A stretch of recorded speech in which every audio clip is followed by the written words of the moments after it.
भोपाल में मध्य विधानसभा में चुनावी सरगर्मी जोरों पर है।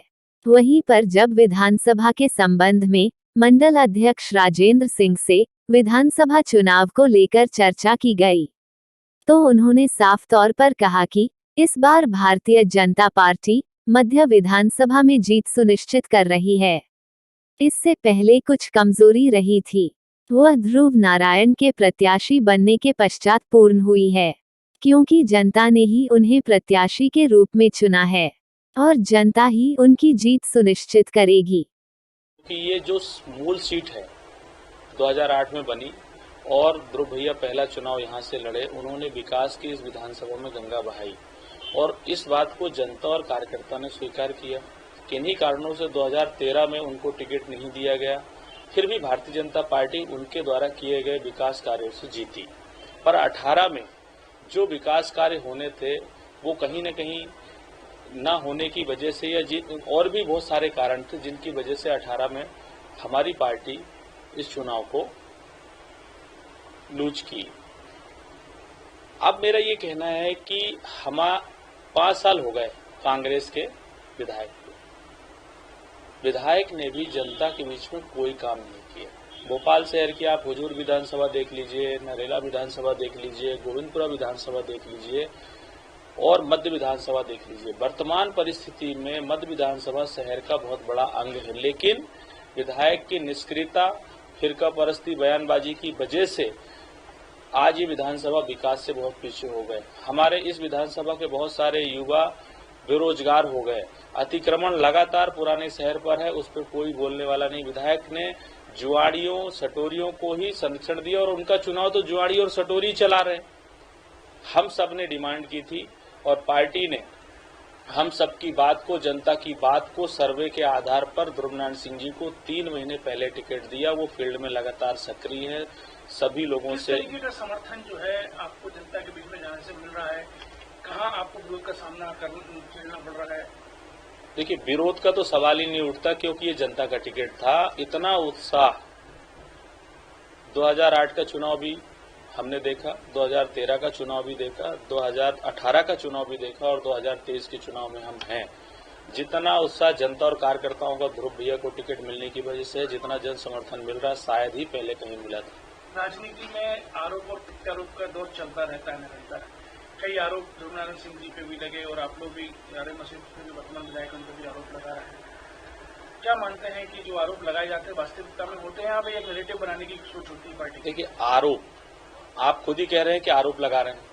आरोप होना और प्रत्यक्ष प्रमाण होने में अंतर होता है। आरोप राजनीतिक जीवन में जब हम काम करते हैं, जो कुछ काम करेगा उसके ऊपर ही आरोप लगेंगे, पर उसके लिए हमारे देश की एजेंसियां हैं, जांच की एजेंसियां हैं और उसको क्लियर करती है कि इसमें सत्यता कितनी थी। एक बात। दूसरी बात, आपने बात की आरिफ मसूद की।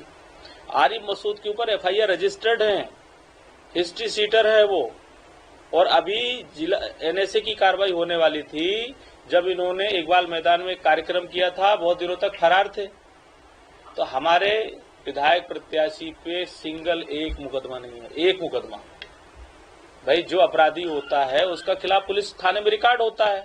हमारे नेताजी के खिलाफ कोई भी किसी भी थाने में आज दिनांक तक कोई अपराध पंजीबद्ध नहीं है। आप जनता के बीच जा रहे हैं, जो विकास नहीं हुए हैं, ऐसे में जनता ने किन किन विकास की आपसे मांग की है और जिसको आप पे प्रत्याशी जीतते हैं वो करें? देखिए, पहले तो 2 तरीके का हमारा ये विधानसभा का स्वरूप है। एक है नया भोपाल, एक है पुराना भोपाल।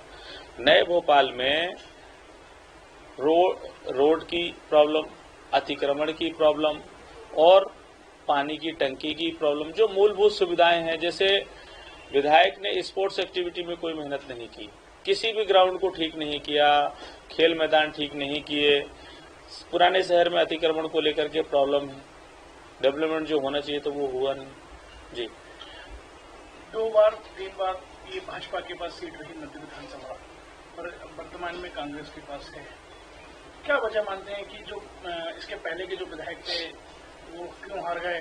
क्या काम उन्होंने भी नहीं किए थे इसलिए वो हार गए, या फिर ये एक पार्टी की एक जो विचार के खिलाफ में जो थे लोग खड़े हुए थे मैं आपको एक बात बता दूं और बहुत स्पष्टता से बोल रहा हूं, आज का कार्यकर्ता और जनता बहुत जागरूक है। यहाँ पर ध्रुव भैया 10 साल पहले विधायक थे, तो आज भी जनता उनको उनके नाम से नहीं जानती, उनके काम से जानती है और उनके काम को आज भी याद करती है। जब वो जनसंपर्क करते हैं तो उनको ये मौखिक याद है कि यहाँ पे मैंने ये किया था, यहाँ पे ये नहीं किया। तो जो काम उन्होंने किए थे 10 साल पहले, वो काम आज भी मौजूद है। वो वहाँ पे पब्लिक को बताते और पब्लिक कहती भैया ये काम आपने कराया था। कुछ काम तो उनको भूल जाते हैं, पब्लिक याद दिलाती थी भैया आपने ये कराया था। नो डाउट काम में कहीं कमी थी, तब हम 18 में हारे थे। पिछले 12 सालों से मध्य प्रदेश में भाजपा की सरकार है, क्या ऐसे काम बाकी रह गए हैं जो प्राथमिकता से? देखिए इस विधानसभा में मेट्रो भी आ गई है, बड़ा फ्लाईओवर भी आ गया है। सरकार, आपने बहुत अच्छा सवाल किया। सरकार जो काम करती है, जैसे पार्षद का अपना काम है, विधायक का अपना काम है, सांसद का अपना काम है, सरकार का अपना काम है। सरकार ने इस विधानसभा में शायद पूरे इंडिया में रानी कमलापति स्टेशन बनाया। प्रधानमंत्री जी स्वयं यहाँ पर उसका उद्घाटन करने आए, लोकार्पण करने आए। मेट्रो का उद्घाटन हुआ। अभी ये ब्रिज बन रहा है जो पैरेलल ट्रैफिक को क्लियर करने की, ये सरकार के काम है जो बड़े काम है। 300 बेड का हॉस्पिटल बन रहा है, सुल्तानिया हॉस्पिटल। तो ये सरकार, जो सरकार बड़े लेवल पे करती है, हर विधानसभा में कुछ न कुछ करती है, सरकार ने ये बड़े काम किए। लेकिन जो विधायक का काम है, जिसके लिए विधायक निधि होती है, उस निधि को एक ही ठेकेदार को 5 साल में विधायक जी ने 10 करोड़ रुपए का ठेका एक ही ठेकेदार को दिया। मैं आज दावे के साथ कहता हूं कि पिछले साल नगर निगम के चुनाव हुए थे। नगर निगम चुनाव में महापौर जी ने जितना बजट एक साल के अंदर हमारी इस विधानसभा को दिया पार्षदों के माध्यम से, विधायक जी ने 5 साल में उतना काम नहीं किया। मतलब उनका जो बुक छपा के रखते हैं कि हमने बुक छपाया, 2 लाख रुपए का पेविंग ब्लॉक लगाया, एक 2000 का बोर्ड लगा दिया और उसकी बुक छपाते हैं। ये तो इनके किए गए काम हमारे पार्षदों के बजट से ज्यादा है। ध्रुव नारायण सिंह जी ने बुक छपाई थी और उस बुक में काम के आधार पर ही लिखा था कि मैंने 250 करोड़ के काम किए थे 5 साल में। विधायक जी बताएं कितने 100 करोड़ के काम किए? सरकार के द्वारा किए गए कामों का क्या इस विधानसभा के ऊपर में फायदा मिलेगा भाजपा को? बिल्कुल मिलेगा। लाडली बहना योजना, लाडली लक्ष्मी योजना, आयुष्मान योजना, इससे जनता और विशेषकर मुस्लिम समुदाय के सारे लोग बहुत उत्साहित हैं। इस बार इस विधानसभा में रिकॉर्ड होगा और इंडिया में मुझे लगता है कि मुस्लिम समाज एक उदाहरण प्रस्तुत करने का काम करेगा कि जो विकास करेगा वोट उसी को मिलेगा। मुस्लिम समुदाय का भी बेहद समर्थन ध्रुव भैया के